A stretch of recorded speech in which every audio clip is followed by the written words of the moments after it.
மாத்திரை எழுதி கொடுத்துருக்கேன், கண்டினியூ பண்ணுங்கள். சரி அவ்வளோதான், திருப்பி வந்து என்ன பாருங்கள். சரிங்க சார். உங்களுக்கு பிபி இருக்கா? தெரியலையே சார்.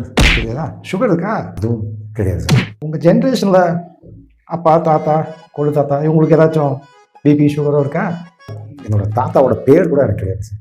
பேர் தெரிஞ்சுக்கிறதுல என்ன இருக்குது? அவர் பேர் தெரிஞ்சுக்க நான் என்ன பண்ண போகிறேன் சார்? உங்கள் பிளட் குரூப் தெரியுமா? இல்லை, கிடையாது சார். உங்கள் வெயிட் என்ன? எதை கேட்டாலும் கிடையாது கிடையாதுன்றீங்க. என்ன ஆளுங்க நீங்கள்?